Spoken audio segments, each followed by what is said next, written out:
We choose to go to the moon. We choose to go to the moon.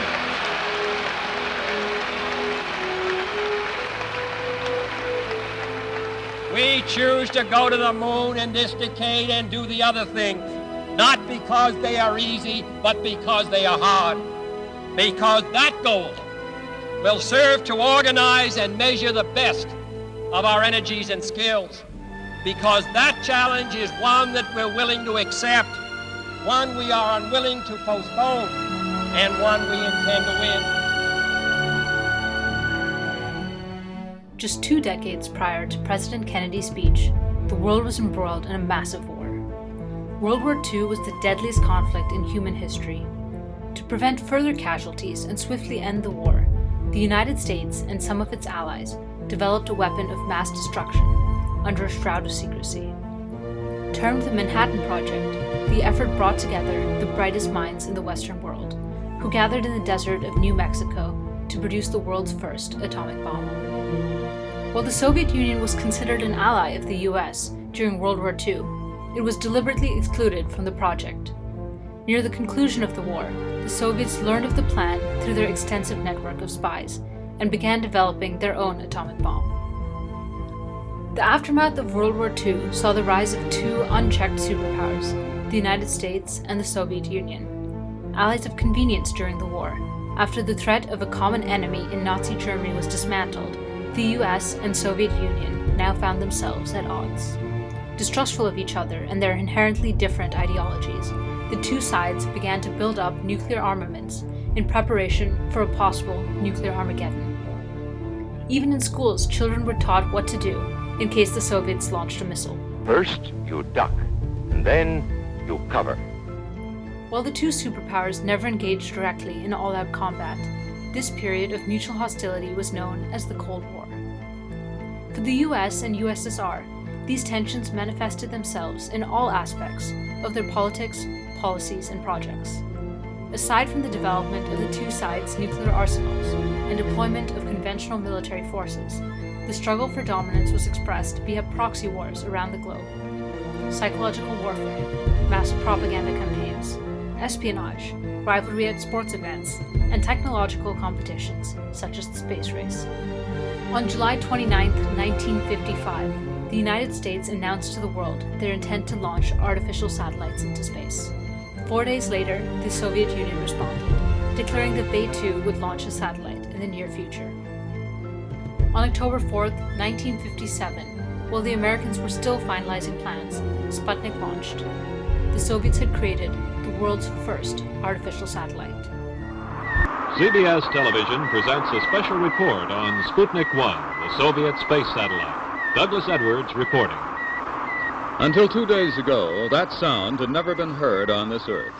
Suddenly, it has become as much a part of 20th century life as the whir of your vacuum cleaner. It's a report from man's farthest frontier, the radio signal transmitted by the Soviet Sputnik, the first man-made satellite as it passed over New York earlier today.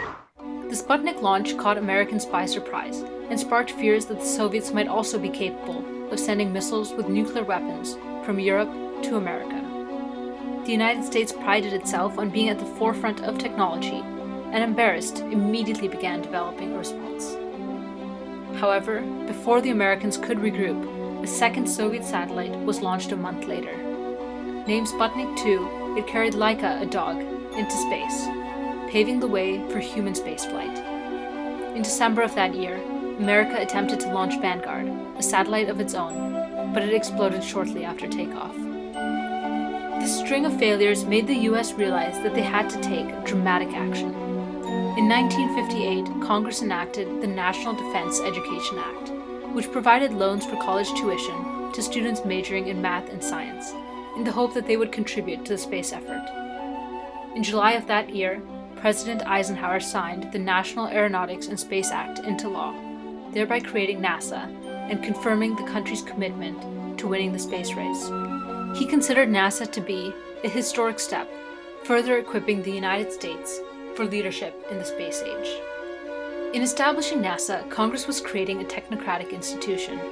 By formalizing scientific research in a state-funded and state-run institution, the United States government put engineers and scientists in a position of power. This would allow for the development of new technologies and scientific advances on a scale that had never before been seen in America. Unfortunately, this effort was too little, too late. In 1961, Soviet astronaut Yuri Gagarin became the first man in space. The Soviets had bested America yet again. The Americans badly needed a win.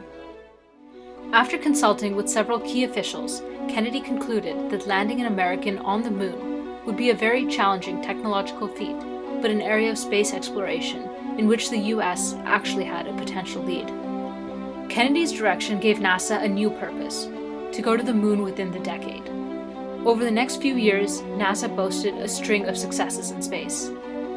Their advancements would give rise to some of the most widespread technologies of the late 20th century, including satellite television and laptop computers. Twin forces, a fear of communism and the threat posed by the Soviet Union, fundamentally reshaped American society.